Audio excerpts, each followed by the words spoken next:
Inicialmente, agradecer o convite para estar nesse congresso, né, feito pela Nancy. Também parabenizar ela e a sua equipe pelo evento. Dizer que a gente precisava desse espaço para discutir o envelhecimento na perspectiva crítica, dentro do serviço social, né? Assim como vocês viram ontem, a gente lançou o livro, Envelhecimento na Sociabilidade do Capital, porque é uma procura pelo serviço social, de fato, discussões do envelhecimento que sejam dentro da perspectiva do nosso projeto ético-político, né? Que é um diferencial em relação a outras propostas de análise do envelhecimento. Bom, a minha fala de hoje é sobre o desmonte da Seguridade Social.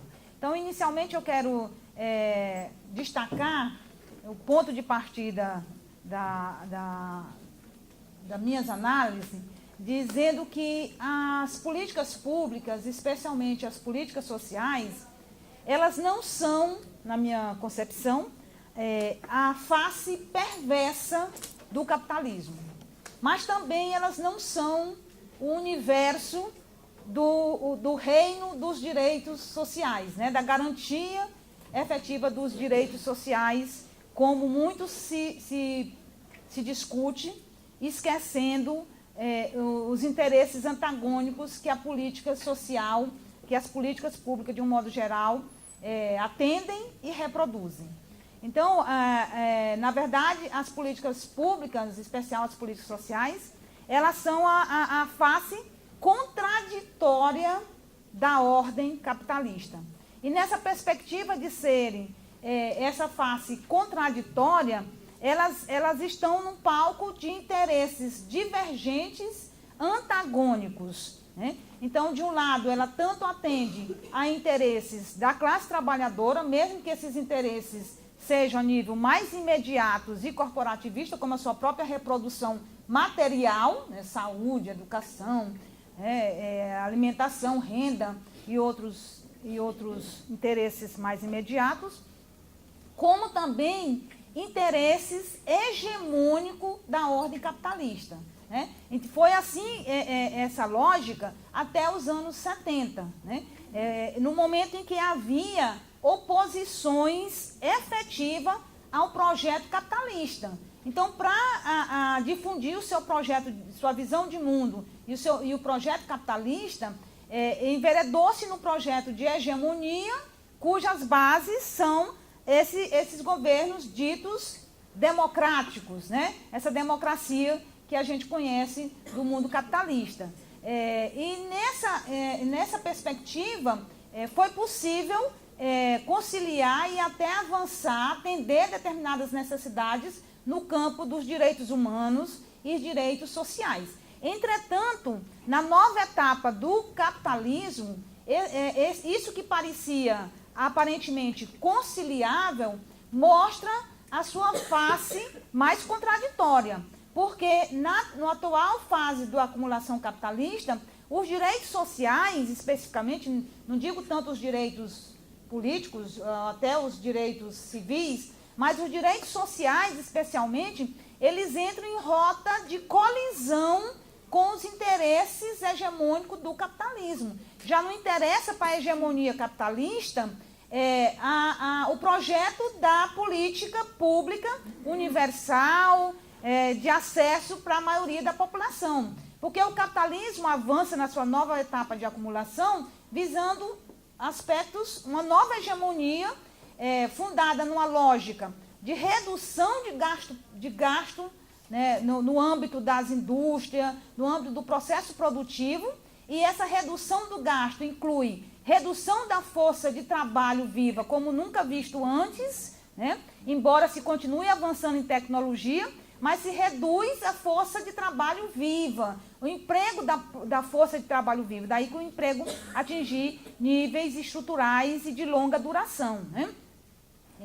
Então, essa nova etapa também remete para essa redução de custo, de gasto, também os gastos com a força de trabalho. Não interessa para essa nova etapa da acumulação direitos trabalhistas consolidados, que eles dizem que são rígidos, né? Evita a negociação do trabalhador empregado. Então, a ideia deles é flexibilizar a legislação, reduzir direitos públicos, reduzir gasto público, não interessa um Estado burocrático, gigantesco, que gasta muito, né? A ideia é um Estado enxuto, gerencial, que funciona em rede, aquele que conta com os recursos dos parceiros, a sociedade civil, o mercado, as famílias e os próprios indivíduos que passam a ser responsabilizados pelo seu próprio bem-estar nessa nova lógica, né?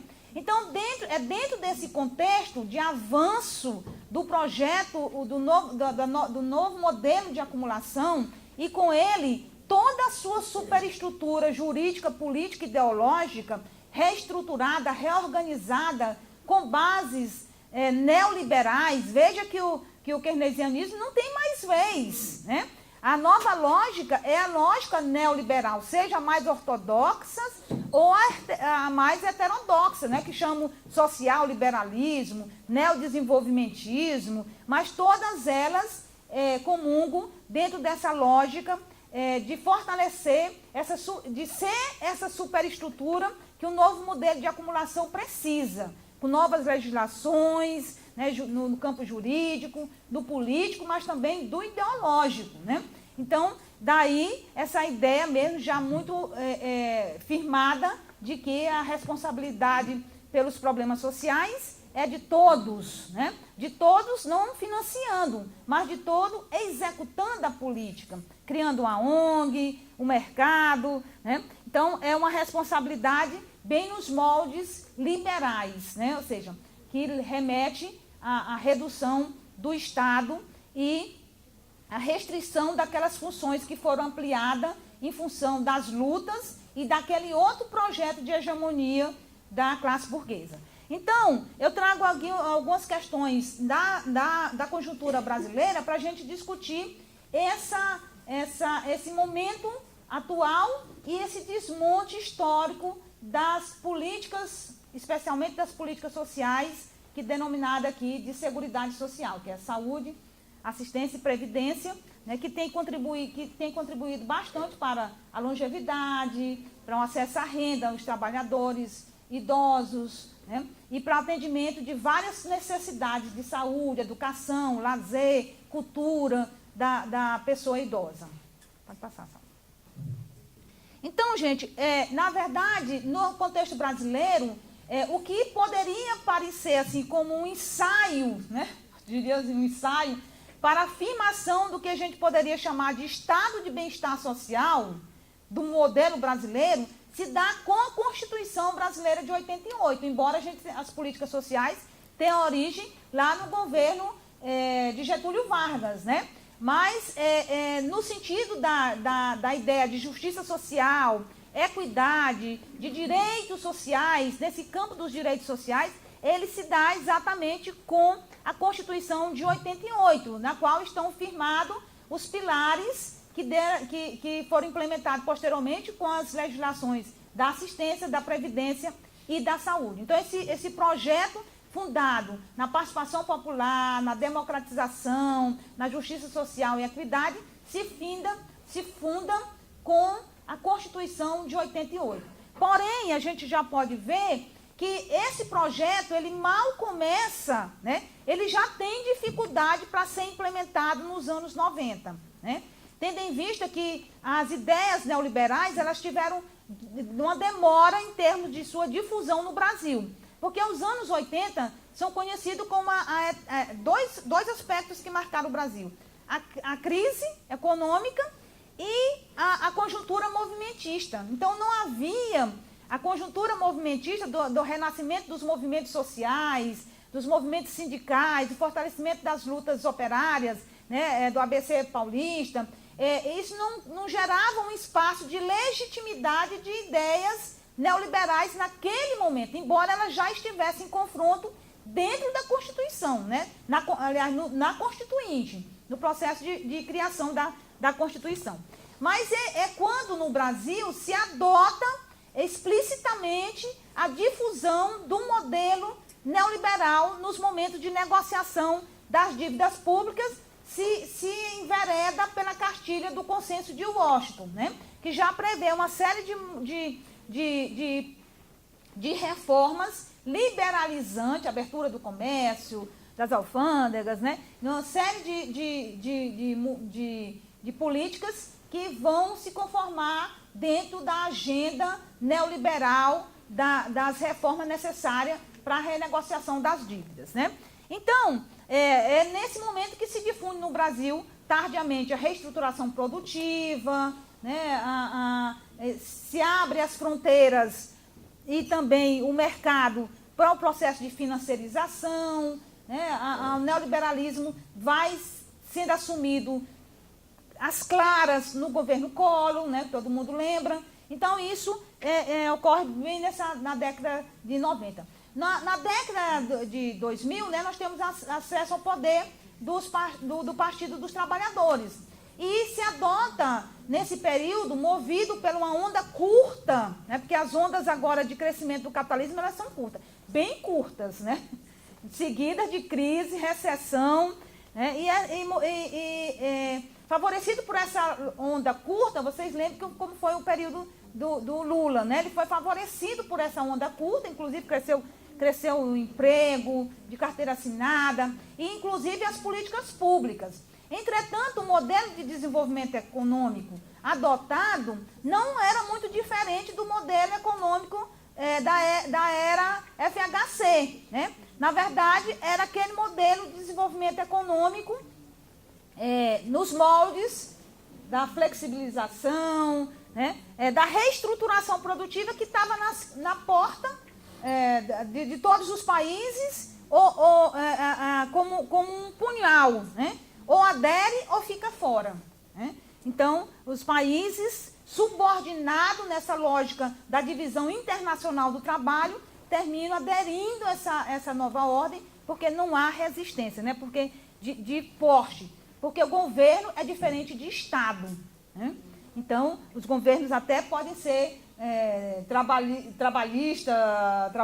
dos trabalhadores, né? Mas o Estado é neoliberal, né? É necessária a infraestrutura para desenvolvimento do capitalismo nesse novo molde. Mas aí esse período permitiu o crescimento das políticas sociais. Mas como foi esse crescimento?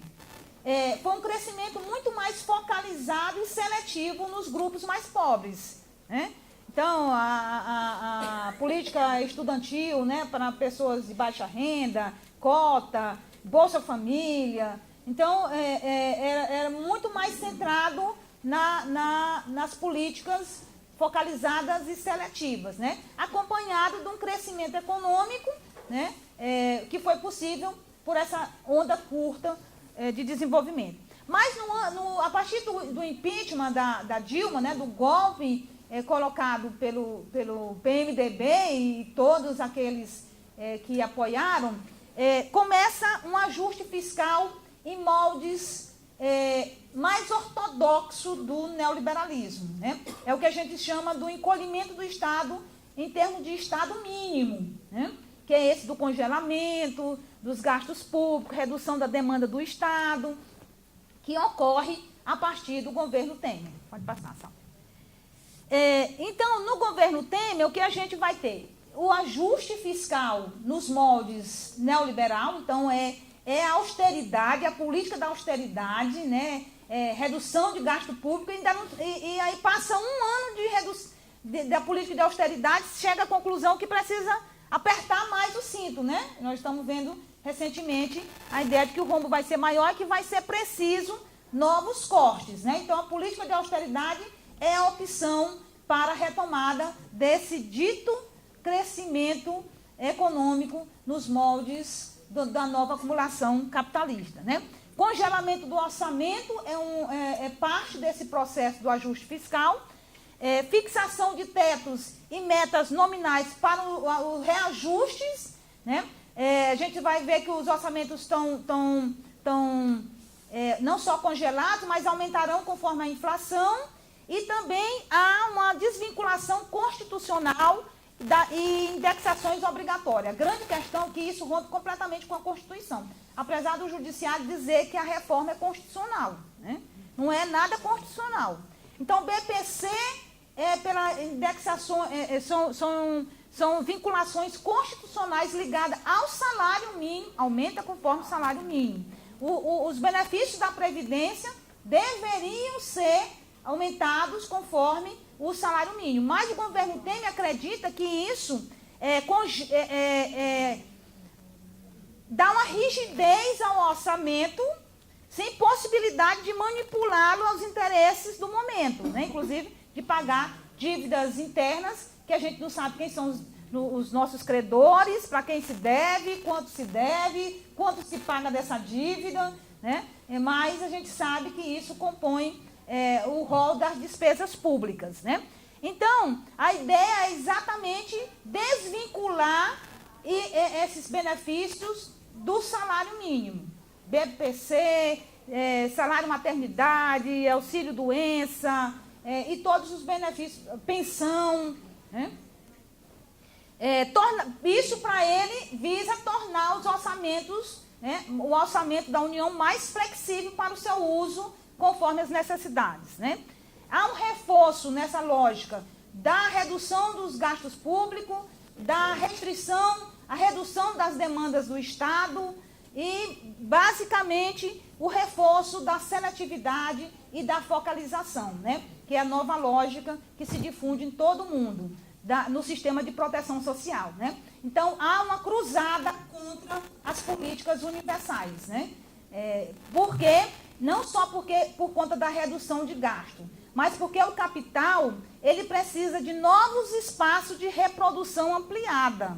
Então, não basta só a indústria, a financiarização. É preciso avançar em campos que antes eram desmercadorizáveis, como as políticas sociais, né? Então, é na educação, é na saúde, é na previdência. E as reformas são todas nesse sentido.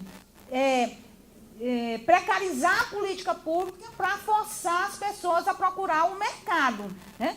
Porque elas não assumem a face de que são mercadológicas, né? Mas, nas entrelinhas, como a gente tá vendo nos debates, o reforço é da privatização. A precarização das políticas universalistas, né? Não se acredita mais em políticas universais como uma das estratégias de redução das desigualdades, né? Na ordem capitalista, dentro da ordem capitalista, incentiva as parcerias público e privado, né? Que ganha um reforço muito grande nesse ajuste neoliberal, e incentivos ao grande capital, diretos e indiretos, né? É bem claro o projeto Temer em favor do grande capital, né? E especialmente excluindo e atingindo os mais pobres. Eu trouxe aqui algumas passagens daquele documento do PMDB, assim que antes do Temer assumir o poder, o PMDB lançou um documento que a travessia social, uma ponte para o futuro, né? Que tem se mostrado que é uma ponte para o passado, né? Ao invés de futuro, se visa por conta do desmonte que ela promove. E só para mostrar um pouco dessa posição do PMDB, isso mostra bem claramente, que ele vai dizer: o Estado brasileiro expandiu-se demasiadamente. E acabou desabando sobre o seu próprio peso. O que a gente entende com isso? A Constituição gerou dívida, gasto, né? O Estado inchou, gastou muito e desabou sobre o seu próprio peso. Aí que ele vai dizer: em qualquer horizonte razoável, o Estado terá que renunciar às suas funções, que hoje se ocupa. E terá mesmo que amputar, né, eu gosto dessa passagem, amputar parte da sua arquitetura. Gente, é claro, Estado mínimo, redução do Estado, desregulamentação do Estado, a crítica de que o Estado tem que ser burocrático, né, gasta muito, e aí vem, gasta muito, gasta mal, Então, precisa botar agentes da proteção social que são mais ágeis, ONGs, mercado, né? Então, a lógica é de reduzir o tamanho do Estado. Pode passar, Sal. A ênfase na seletividade e na focalização é um dos elementos mais claros desse projeto da Travessia para o Futuro. Né? Ele vai dizer, a primeira coisa será expandir o sistema de proteção social para 10 milhões de brasileiros que compõem os 5% mais pobres. Ele diz que 40% da população é considerada pobre, ou seja, tem uma renda per capita de até meio salário mínimo. Entretanto, esse documento acha que esses 40%, muitos deles, com o crescimento econômico, vão crescer junto com a economia. Entretanto, ele quer atingir aqueles 5% que são os mais, que estão abaixo da linha da pobreza, ou seja, são aqueles que têm 1/4 ou até menos de 1/4 de salário mínimo per capita, né? Somos miseráveis. Então, que estão nos lugares mais longínquos do país, mais isolados, populações quilombolas, ribeirinhos, né? Ele quer atingir esse público, né? Mas isso sem fazer qualquer alteração de gasto público, ou seja, não é gastar mais para atingir todos, né? A lógica é retirar os que aparentemente, na lógica do governo, não precisam do Bolsa Família. Né? Então, que a primeira lógica do Bolsa Família foi cortar. Né? Se você é funcionário público e recebe Bolsa Família, corta. Né? Se você tem um emprego, corta. Não importa se você, mesmo com esse emprego, claro, você pode ter um emprego público, ganhando um salário mínimo, de vigia, vigilante, merendeira, ou muitas funções que ganham só um salário mínimo. Tem uma casa com 5 filhos, né? Está dentro do per capita do Bolsa Família. Então, essa é uma falácia de que pessoas que são empregados, são funcionários públicos, estão recebendo. Claro que eu não descarto a possibilidade de pessoas com mais renda estar recebendo de fato, né? Por conta da corrupção que é muito clara no Brasil, né? Mas aí a lógica é retirar desses que são pobres para incluir o que ele diz dos mais pobres, dos pobres, né? Pode passar, Sal. Desmonte das políticas universalistas. É muito claro no projeto Temer a ideia de que políticas universalistas, além de caras, custosas, né?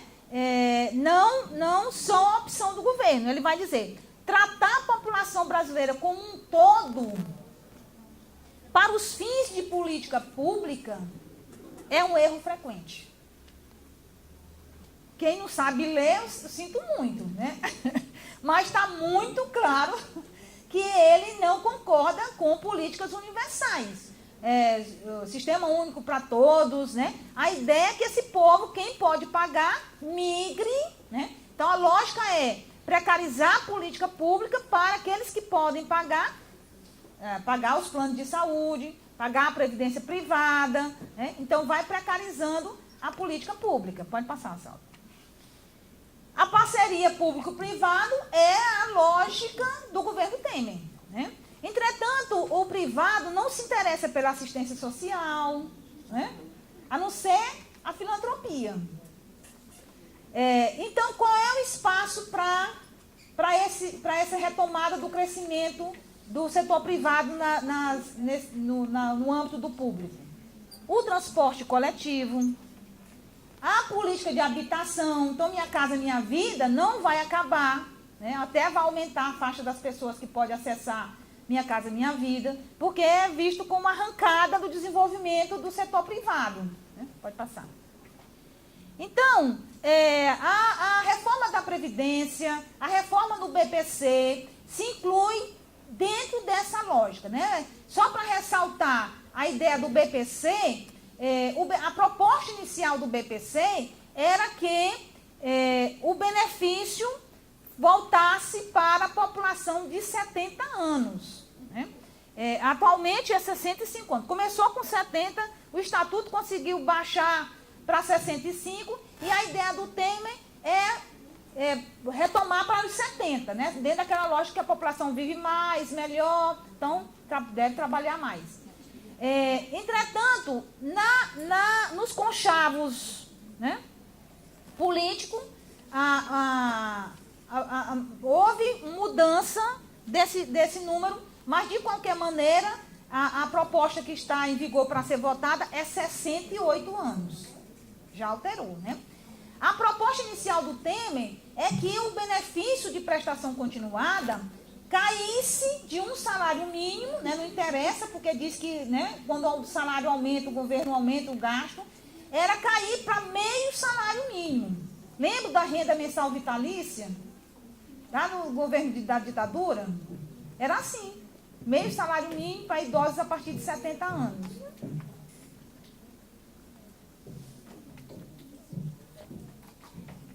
Criticados duramente pelos próprios parlamentares e pelos intelectuais, de que essa política, essa reforma estava excluindo demais e que os mais afetados seriam os mais pobres, também o governo aceitou a ideia de voltou atrás e vai permanecer o benefício de prestação continuada para um salário mínimo. Né? Ninguém sabe até quando, mas a idade vai aumentar para 68 anos. Né?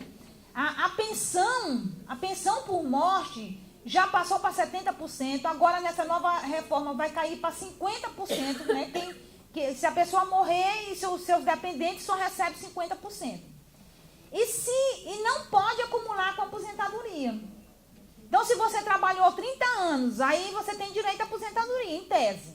Mas seu marido morre, e aí a pensão dele era maior do que a sua aposentadoria, aí você pode optar, mesmo tendo trabalhado 30 anos, um absurdo, né?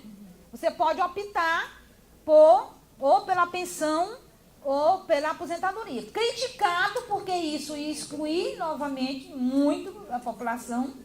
Ele voltou atrás, né, aceitou as propostas de mudança nessas comissões iniciais do Congresso e vai ficar assim. Pode acumular desde que a pessoa, acumulando, só dê 2 salários mínimos. Né? Então, você pode ficar, se a pensão for 1 salário mínimo e sua aposentadoria 1 salário mínimo, aí você acumula. Se não for, não pode acumular. Né? Mas você já dá para compreender como essas reformas, ela atinge os mais pobres.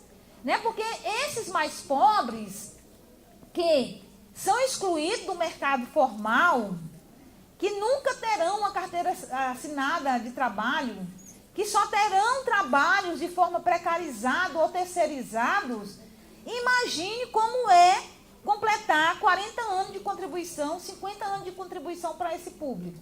Eles vão morrer sem se aposentar.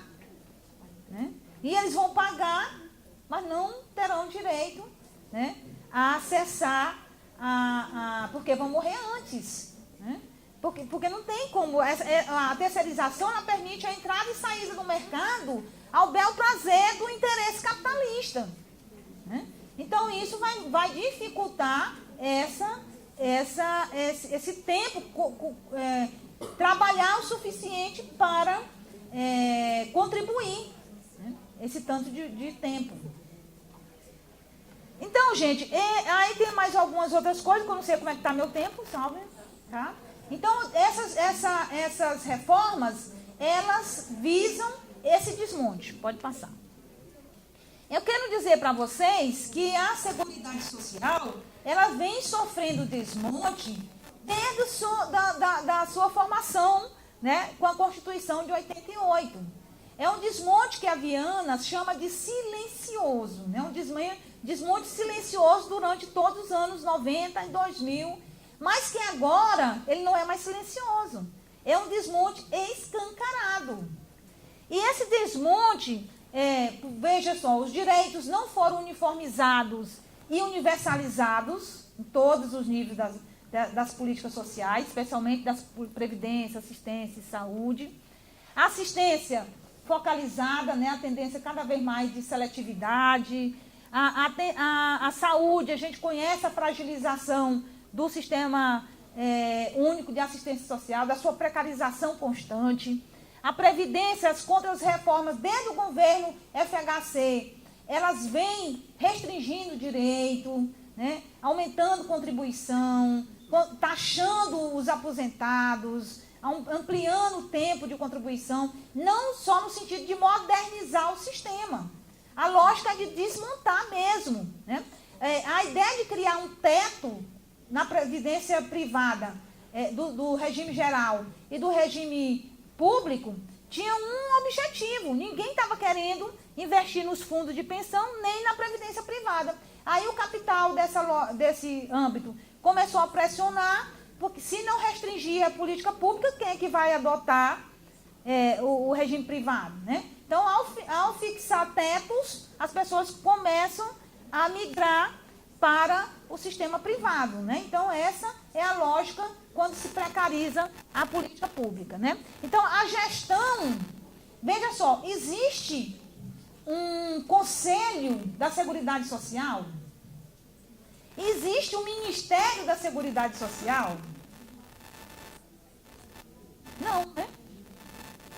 A Seguridade Social, pela Constituição, tem que ser articulada. Cada política criou sua legislação separada, a LOAS, a LOPS, né, a do SUAS, separada. Os orçamentos são disputados por essas políticas, né, na Seguridade Social. Não há um comitê gestor único, né, nem de abertura para participação popular, em termos de conselho, né? Pode passar. A título de exemplo, que a Viana vai colocar, a primeira medida do governo Collor, quando ele assumiu o poder, foi criar, depois da Lei Orgânica da Previdência Social, firmando que a lei orgânica firmando que a Previdência é uma política de seguridade social. Ele criou o INSS, Instituto Nacional de Seguro Social. Ou seja, a ideia dele é afirmar que a política de previdência é seguro, né? Pagou, recebe.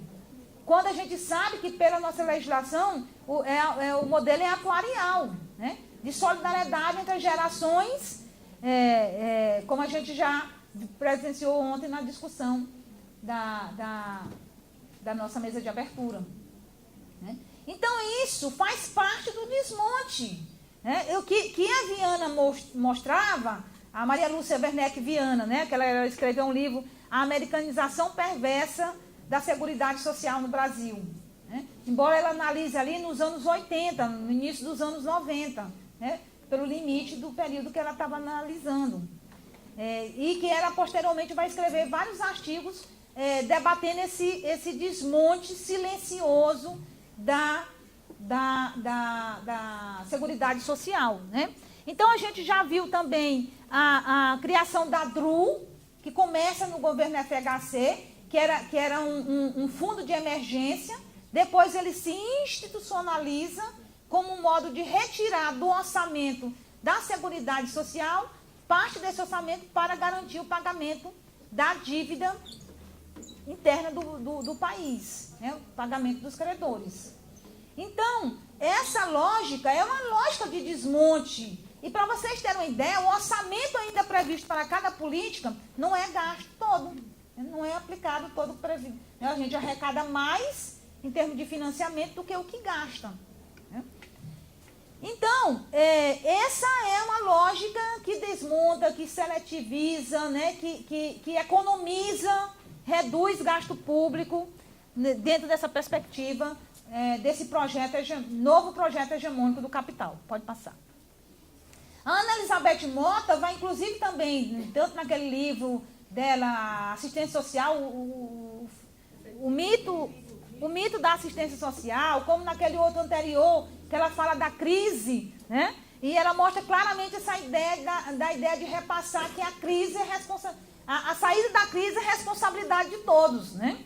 Então, isso tira do nosso bolso sem a gente ter contribuído para a crise, né? Mas a gente sempre é obrigado a contribuir para a saída da crise, e que fortalece o projeto de hegemonia burguesa, né? E isso cria uma nova hegemonia, uma nova ideologia, que é da responsabilização de todos, né? E a pessoa se inteira. Eu sempre costumo dizer que em pouquíssimo tempo a gente passou a um novo métier de fazer política social. Daquele que o Estado é gestor, administrador. Hoje o que funciona? O Estado rede. O Estado é apenas o coordenador de uma rede, né? E aí CRAS e CREAS funcionam muito mais como espaço cartorial, que diz assim, te encaminho para lá, te encaminho para cá, tá entendendo? Mas não desenvolvem serviços para a população, né? É a rede, né?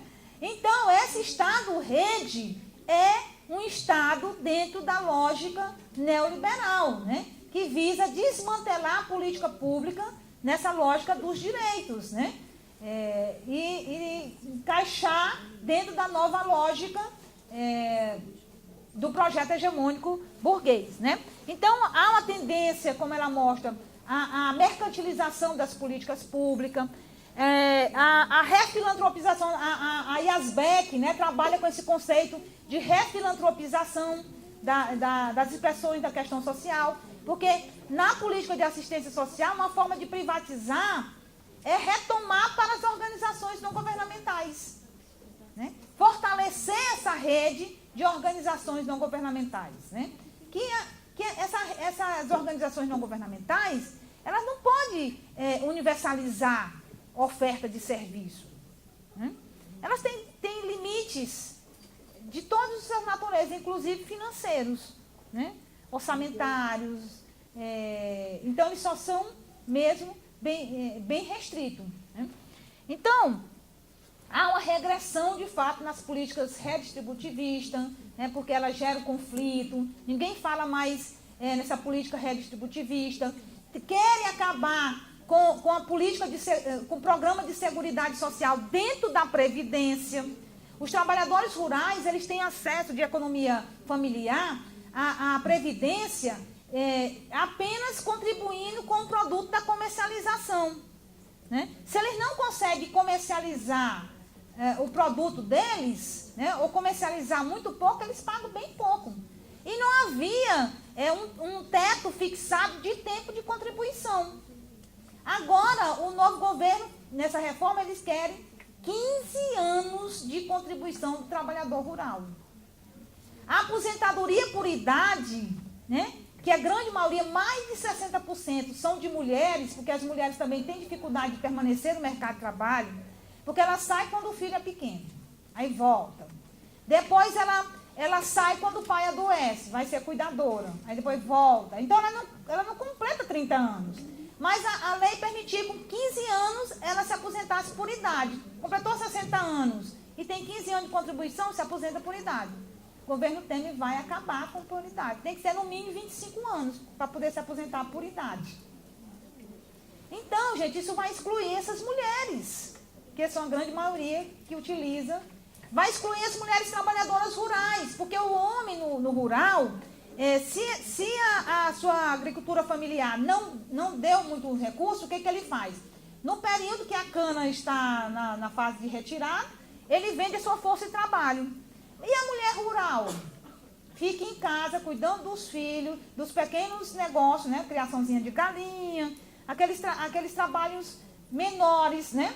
Então, ela não vai completar 25 anos de contribuição de jeito nenhum, né? Então, é uma reforma que exclui, né? O fim, claro, é excluir e fortalecer o mercado, né? Vamos passar? Então, nessa atual conjuntura, a gente vê claramente um confronto, né? Uma rota de colisão contra a proteção social fundada nos princípios da justiça social e da equidade, né? Há um desmonte claro, acentuado nesse último ano, né? Com tendências a permanecer pelos próximos anos, né? Pelo que tudo indica aí, se não tiver uma nova guinada aí no 2018, né? Então, a gente vê, de fato, esse desmonte sendo amplamente posto em prática. Pode passar, Sal. Então, gente, o ataque à política de seguridade social, ela tem impactos na classe trabalhadora, especialmente na velhice da classe trabalhadora, né? Principalmente porque é a classe trabalhadora que foi possível, com a generalização, universalização desse sistema de proteção social, acessar a renda, acessar a saúde, né? Acessar as tecnologias das ciências médicas e avançar na longevidade, na ampliação da expectativa de vida, né? Porém, com essa nova, inclusive também romper basicamente com uma tendência histórica que era o empobrecimento dos trabalhadores idosos, né? Que antes das políticas públicas dependiam exclusivamente da família e das organizações não governamentais, né? Então, esse acesso à política pública não permitiu só a melhoria das condições de vida desse idoso, mas também nos idosos pobres da sua família, né? Então a gente sabe o quanto o acesso à política previdenciária se distribui para a família de idosos pobres, na qual os filhos retornam para casa ou nunca saíram das suas casas, né? Vem com o filho, vem com os netos, né? E passa a compartilhar daquela única renda fixa que é a aposentadoria, né? Então, a rural, ou do BPC, ou a urbana, do benefício do BPC, né? Ou por idade. Então, isso remete, na verdade, uma ruptura, né? Em pouco tempo a gente vai ver o crescimento novamente da pobreza entre os idosos, né? Por conta da dificuldade de acessar tanto ao BPC como a aposentadoria e a degradação do Sistema Único de Saúde, né? E políticas habitacionais, de educação, de lazer, né? Então, esse é um quadro sombrio, né? Para o envelhecimento, né? E também para as suas famílias. E o que nos resta? Resistir e lutar, né? Nos resta resistir e lutar. Lutar, obviamente, com um projeto bem mais amplo, né? Eu acredito, inclusive, que as políticas públicas, elas não têm a dimensão de serem emancipatórias, né? Mas, entretanto, elas podem, dependendo do projeto ético-político, de quem as conduz, de quem as implementa, ser espaço de um trabalho socioeducativo que vai difundir e que pode difundir uma nova visão de mundo, uma visão crítica, né? Para além dessa aparência, para além dessa naturalização da realidade, do mundo, da vida cotidiana. E aí, nesse sentido, ela é um espaço de mediação, né? Para a gente pensar, inclusive, em projetos mais amplos de ruptura com a ordem capitalista, né? Até porque a ruptura com a ordem capitalista tem que ser um projeto coletivo, um projeto societário da classe trabalhadora, né? Difundido pelos esses intelectuais orgânicos, né? Que têm um papel importante nesse processo. Então, fortalecer as lutas organizativas, participar dos movimentos de resistência, greve geral, né? Manifestações, todos esses movimentos que fortalecem essa crítica. Participar dos debates para romper com visões imediatistas, né? Porque a população é ludibriada com esse discurso de que realmente se não tiver reforma no futuro ninguém vai ter, né? Que isso visa melhorar o acesso do trabalhador à proteção social, ao emprego, que não é verdade, né? Então, participar dos debates, dos movimentos de resistência, organizado pelas categorias profissionais, pelos sindicatos, pelos movimentos sociais, né? Fortalecer e lutar por um projeto societário, que esses pilares de democracia, direitos humanos, justiça social e equidade sejam elementos de mediação, né? E não de conformação da ordem, não de consentimento à ordem, embora a gente saiba que ele é contraditório, pode também ter essa face, né? Não vamos nos iludir, né?